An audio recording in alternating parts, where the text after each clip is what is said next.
Hi everybody, it's Rascal. Now, very important announcement to make, and well, small bit of update before we get into this video. So, as you guys know, I haven't been posting a lot lately, and I know I still have a lot of videos to cover for you guys. So, don't worry, they're all in the pipeline, they're all coming down, but this was a really long time dream for me to do, and this was really a really long project to do. So I hope you guys enjoy it. Please, I do apologize for any technical issues that go forward. I know that it's a little different because I'm in the process of remodeling my office space, but I should be able to make some more videos coming down. I might be working 2 real-world jobs here very shortly, but I'm not going to bet the whole farm on it. But do keep that in mind. Your videos for how to pick a commander and color pie philosophy or color pie theory is coming down the pipeline. So don't worry, those videos are coming shortly. And with that, I hope you guys enjoy the new show, Oathbreakers. See you in the show.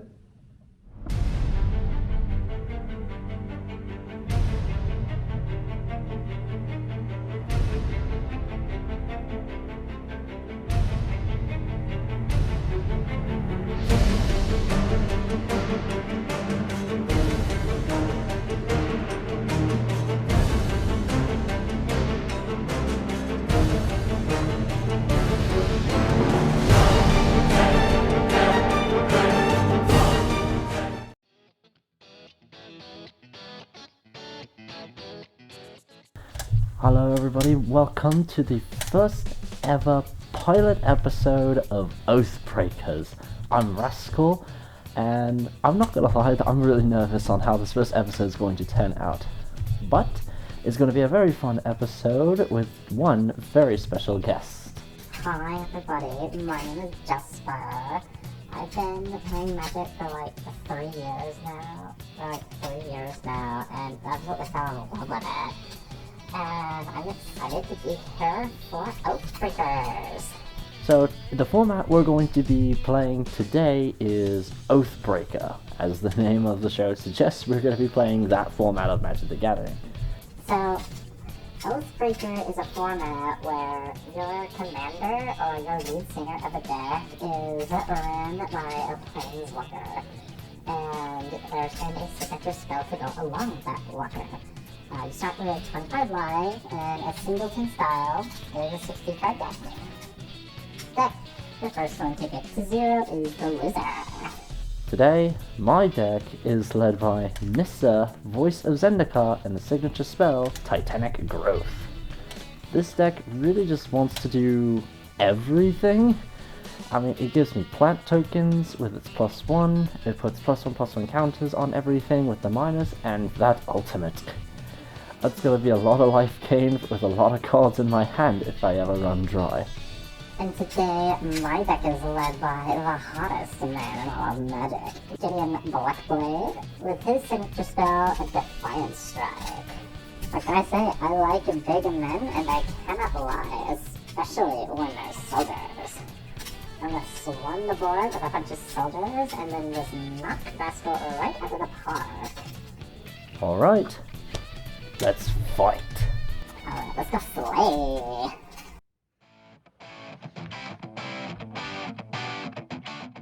Alright, Jasper, ready? Sure am. Yes. I'm on play and draw with Blaze and Chaos. I'll draw the turn. Cards everywhere.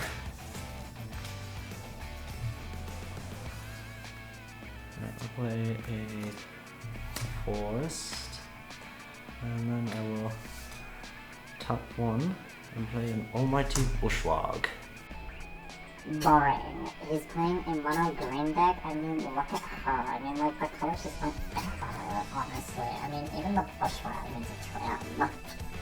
But I don't think it's gonna be a big problem. I have a spell in my hand that's gonna solve all my problems here in a couple turns. And then I'll shift the turn.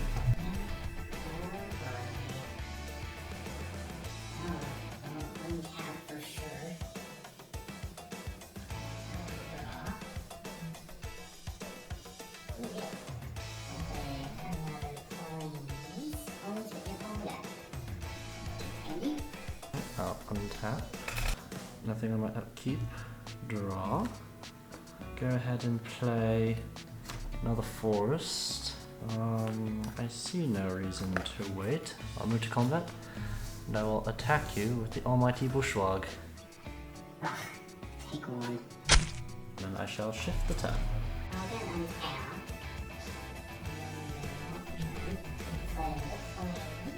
Well, all the conditions are met for the spell now, so I might as well play it on my turn. I'll go ahead and tap 3 for tiny reinforcements. Because I have less life than you, even if it's by 1, and I control less creatures than you, I will gain 6 life and get 3 1/1 soldier tokens. You did what now? Okay, tiny mistake. So this might bite me in the butt later. Oh well. That's quite a predicament. I see that I've gotten myself in. Yeah. Perfect hard, Rascal. But anyway, I shift the turn to you. Untap. Draw. His top card. Let's see. Play Forest. Third one. I'm going to top 2. And I'm going to play Bond of Flourishing. I look at the top 3 cards of my library. I may reveal a permanent from among them, put it into my hand, and the rest on the bottom of my library in any order, and I gain 3 life. I'm going to reveal a Topiary Stomper and put the rest on the bottom in any order. Fortunately, I don't want to lose my Bushwag, and I will shift the turn to you, friend.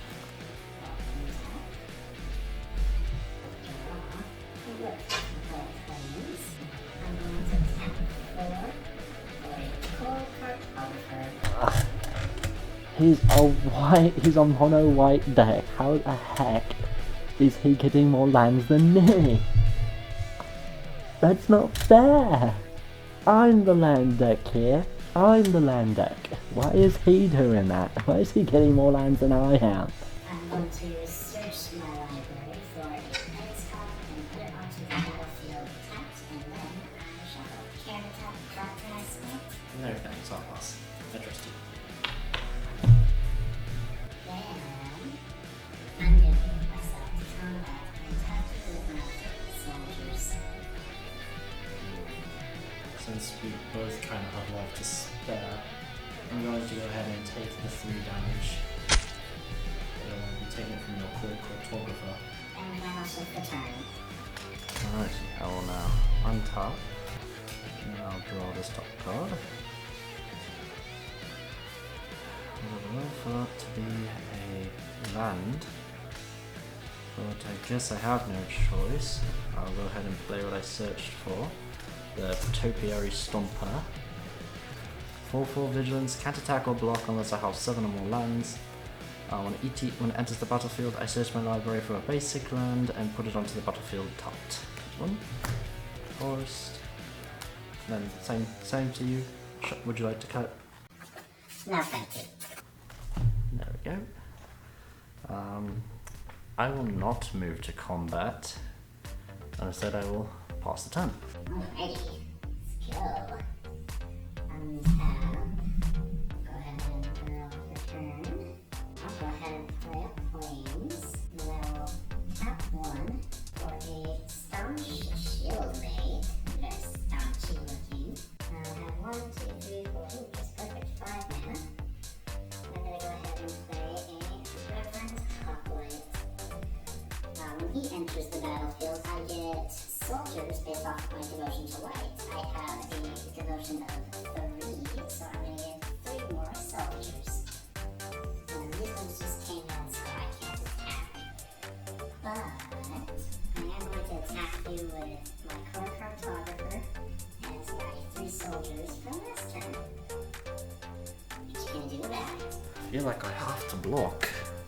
I feel like I have to block at least something. You are getting way out of control with all those creatures. I guess I'll take the least damage and put Bushwog in front of your cool cartographer. Okay, well, obviously yours dies. Yes, because 2 damage definitely outbeats the 1, and then I take the 3 from your soldiers. Then I should return to you. I gotta definitely pull something out of my ass, else I'm not gonna have any blockers. On top. So let me get this straight. You play something that you can't even use to defend with? Why? Need a land. On top, draw. Oh, look at that. Exactly what I needed. A land. Now I was gonna say stupid, but I'm actually going to cast my commander. Nissa, Voice of Zendikar. She enters in with 3 loyalty. I'm going to go ahead and uptick her to 4 though, and get myself a plant token. So it gives me at least a blocker, at least once every turn, and so I can't attack with Topiary Stomper, don't have enough lands yet. Now we'll shift the turn to you. Untap. So go ahead and make that into a 6, since I now have 6 soldiers. Untap 6 mana.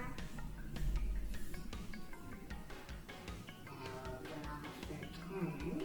Like that. So I'm going to leave 4 mana for a retreat to America. Whenever a land enters the battlefield, let me choose 1. Either I create a white core ally token, or creatures I control get +1/+1 until end of turn. Go ahead and make my land for turn, and I'm going to give all my creatures +1/+1 until end of turn. And then with those 3, I'll go ahead and play the stock of a commander. Giddeon Blackblade. My commander enters in with 4 loyalty. And I'm going to uptick him to 5, giving my Reverent Hoplite lifelink until end of turn. Yuum's also himself is a 4/4, but it's not necessary since he can't really attack this turn, he just came in. So then I will move to combat, and yeah, we're just going to go ahead and full send since you really can't do anything. Just remember that the Hoplite here has a lifelink and is a 2/3. So you have a 2/3, 3/3, 6 1/1s, and a 2/4 coming your way the rest of Island. Oof, this is going to hurt. It's gonna hurt a lot. Let's see. I think I have to block. Actually, is it okay if I can change something? Yes. Yes, absolutely. I'm going to send the cartographer and one of the soldiers at Nissa. I will block the cartographer with the plant. Nissa will take 2 from your soldier, putting her down to 2.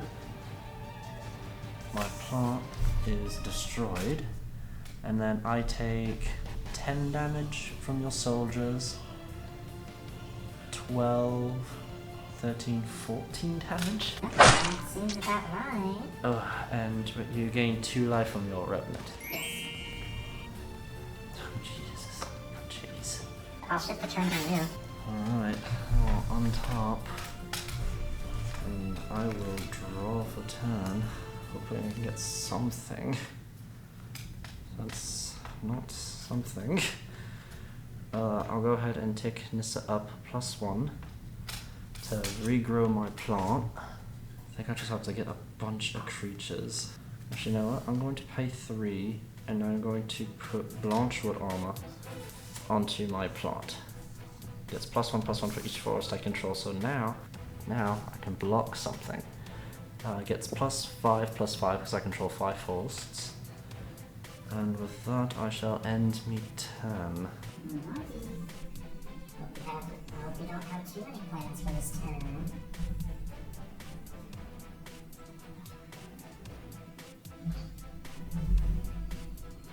I'm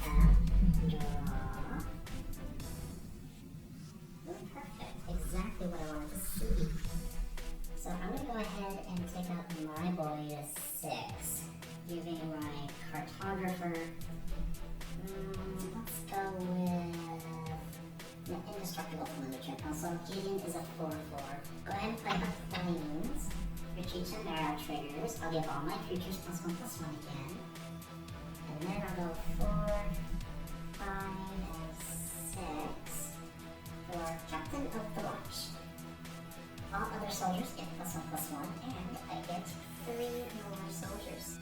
Yep, so all my soldiers now have vigilance and get an additional +1/+1. So all my soldiers get +2/+2 and vigilance permanently, just permanent. So I will now move to combat. Alright. Declare your attackers. Now I got him officially. I just gotta attack, and then I win. I'm going to attack you with Giddeon, the Hoplite, the Core Cartographer, and Nissa with 3 soldiers, and you with 3 soldiers, and some shield vanity. All soldiers have a +2/+2 to them until their turn. I declare no blocks, but before damage. Well, now's the time to dispense it. Let's give myself that one turn. I do have one play. That might give me 1 extra turn. Pay 2, and I'm going to cast Root Snare. I prevent all combat damage that will be dealt this turn. He had a fog. Aw, no fun. So everything on your board just stays? Yep, everything stays right where it is supposed to be. Shift the turn. Well, prevents all combat damage, so even then it's only for the 1 turn. Alrighty, untap. And then I shall draw this mystery top card. Alright, make a land drop. That's good, that's a good sign. But I don't think it's going to be enough. I'm going to -2 my commander. 1 and 2. And give all my things a +1/+1 counter. I'm just going to go ahead and roll this dice. So all my creatures have a +1/+1 counter. I'm going to pay 3, and I'm going to play Inspiring Call. I draw a card for each creature I control with a +1/+1 counter. Those creatures gain indestructible till end of turn. So I will draw 2 cards, 1 and 2. Go ahead and pay for 1. Play an Arboreal Grazer. And when he enters the battlefield, I can put a land down. Unfortunately, I don't have another land. I have 6 lands, it's not 7, so Topiary Stomper can't even do anything. I only have 2 blockers and... shift the turn. Untap. I'm just going to deny over here for all my other soldiers. And I'll draw my 1 card.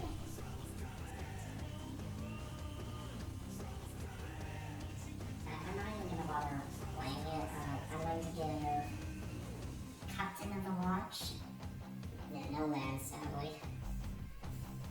Yeah, I'm going to give Captain of the Watch, indestructible until end of turn.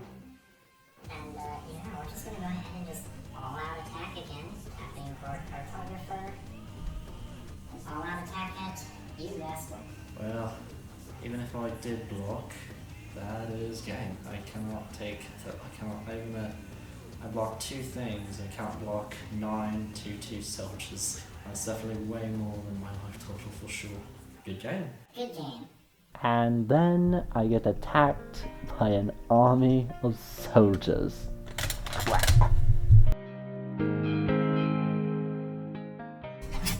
And then I attack with all my boys, and we have a game. I personally think this was a really good start, honestly. Granted, yes, I was a little slow out of the gate, and Jasper definitely overwhelmed me in creature count that even my deck couldn't possibly handle. I personally think it was a very fun match. Granted, Rascal did get a little bit of a slow start, but he still showed really great potential and always played to his outs. I think I honestly could have gone maybe one more turn, Instead of putting the +1/+1 counters on my creatures to draw cards, I think just putting down creatures would have been more of a better thing to do. Honestly, I think I probably could have done a little bit extra attacking with some more of my creatures, or at least use Gideon's minus ability to try and like take care of some of maybe at least his biggest creature. But when you have a whole bunch of damage on the battlefield, there's not really much you can do afterwards. I'll have a different deck next time, and one more personal for me as a spell slinger. Hey Rascal, put more lands in your deck. You might be able to draw some. But, see you guys next time. Bye!